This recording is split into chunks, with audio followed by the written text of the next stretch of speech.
रामचरितमानस में सबसे प्रिय सौजी नहीं पाप लगे ना। ये जो है वो भरत हाँ सौजिन मामिका ने पाप लागे। हाँ सही बात। मैं कुछ उदाहरण के साथ आपको कुछ बताऊंगा, और उदाहरण पढ़ा हुआ नहीं, कोर्ट कचहरी के सत्य उदाहरण। यहाँ से खेलगांव तरफ जाएंगे तो एक गांव आता है, गांव का नाम नहीं लूंगा क्योंकि गांव का नाम लूंगा तो पता चल जाएगा। सही बात। भूमि के विवाद में दो भाइयों ने अपने सगे दो भाइयों की हत्या कर दी। जिसने हत्या की उनके परिवार को गांव से निकाल दिया गया, हत्या करने वाले जेल में चले गए, आजीवन कारावास हो गया। ये एक उदाहरण हुआ। दूसरा उदाहरण, अगर हम धर्मपुर तरफ जाते हैं तो वहां पे एक गांव आता है, वहां पे दो भाइयों ने भूमि के विवाद में झगड़ा किया, एक भाई ने दूसरे भाई का हाथ काट दिया, और ये दोनों मामले अभी वलसाड़ से खत्म होके अहमदाबाद हाई कोर्ट में पेंडिंग है। हम सभी जानते हैं कि भगवान कृष्ण ने कौरवों के पास पांडवों के लिए 5 गांव मांगे थे, लेकिन दुर्योधन ने कहा था कि मैं सुई की नोक जितनी जमीन भी नहीं दूंगा। नहीं दूंगा, कहे रहे। क्यों?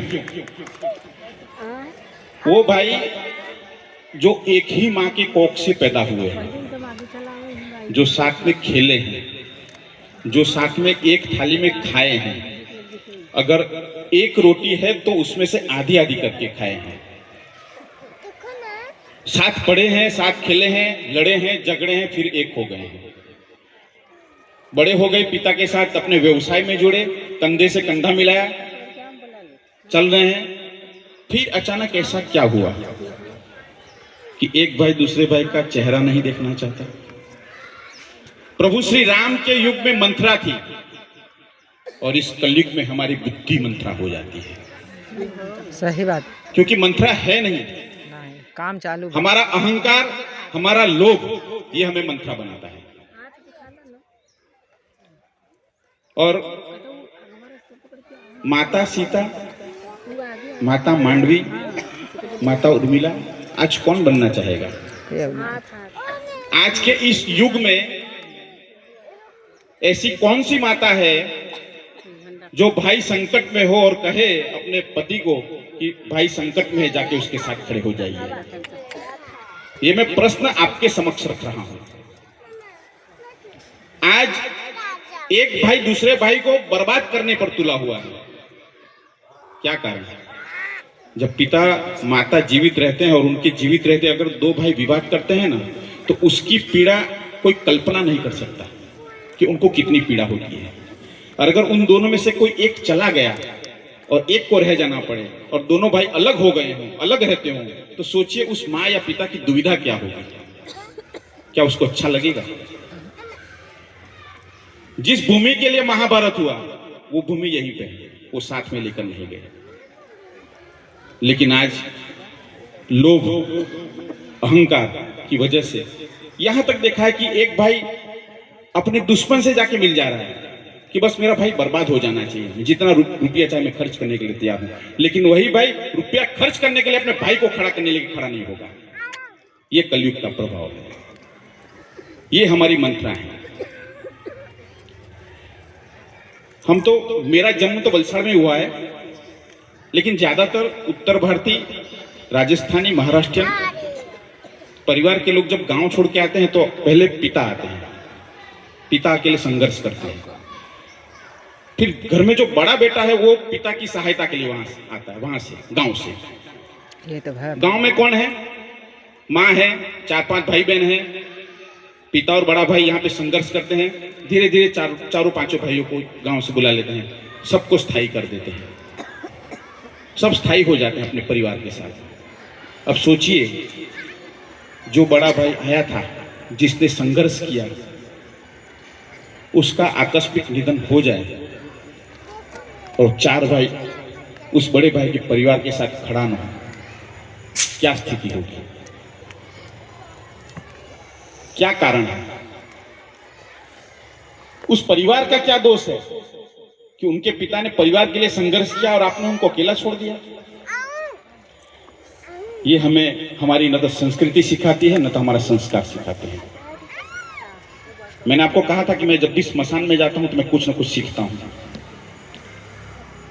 चिता पर अगर किसी का शव रखा होता है ना, तो एक कल्पना करनी होती है कि इस चिता पे कल मैं हो सकता हूं, सही बात। और कल मैं नहीं हूंगा तो कल दूसरा कोई मेरा नजदीकी हो सकता है जिससे मैं विवाद कर रहा हूं। इसलिए भरत का चरित्र हमें यह दिखाता है कि भाई कैसा भी हो, बड़ा हो, ले तो पिता समझ कर दे दीजिए, और अगर भाई छोटा हो और ले रहा हो तो बड़ा भाई बेटा समझ के दे दे। महाभारत होगा ही नहीं। अगर हम राम राज्य चाहते हैं तो हमें हर घर में रामचरितमानस को जीवित रखना पड़ेगा।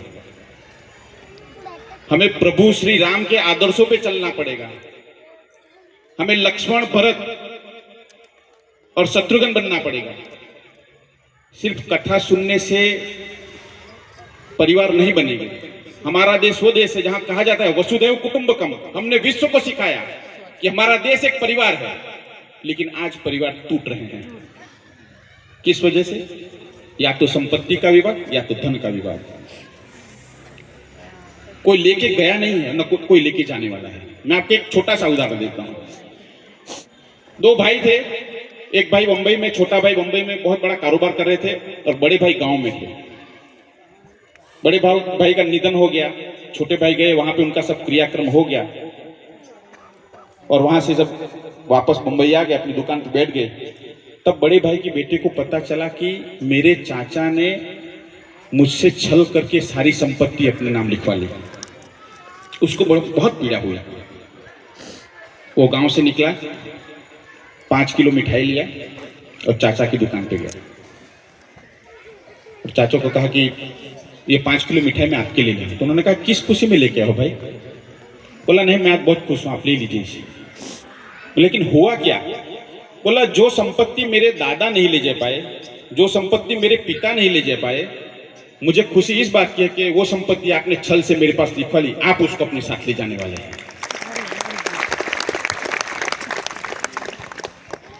इसलिए परिवार को जोड़े रखने के लिए रामचरितमानस बहुत आवश्यक है, उनका आदर्श बहुत आवश्यक है।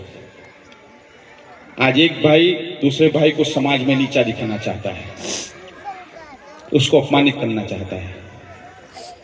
कारण क्या है? मात्र अहंकार। जैसे अभी शास्त्री जी ने कहा, हानि लाभ जीवन मरण यश अपयश ये विधि के हाथ है। शास्त्र में 100 कर्म बताए गए हैं, 100 चीजें मनुष्य के हाथ में हैं।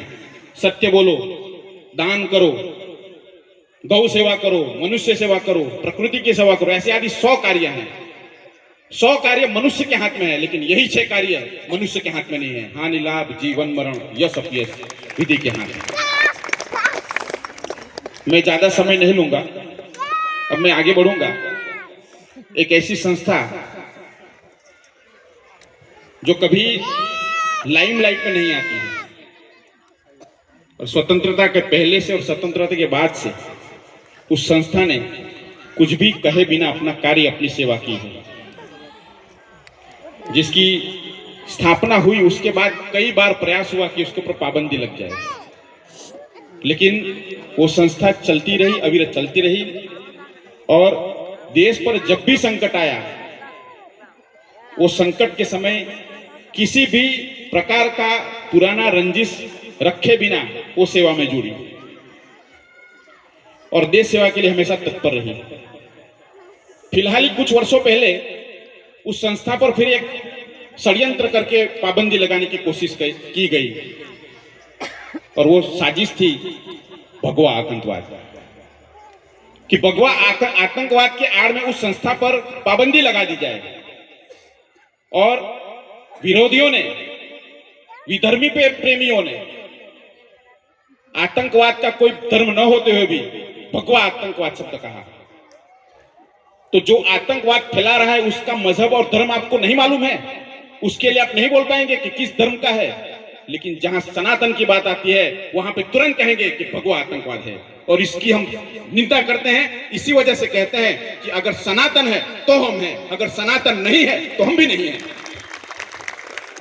ऐसी संस्था के हमारा सौभाग्य है कि हमारे बीच आए हैं राष्ट्रीय स्वयंसेवक संघ के नगर कार्यवाह जी श्री कुणाल भाई पंड्या जी, शीतल भाई प्रजापति, धनजी महाराज, रमेश भाई चौरसिया और मनोहर भाई पुरोहित। उनको मैं निवेदन करूंगा कि वो स्टेज पर आए और शास्त्री जी का आशीर्वाद ग्रहण करें।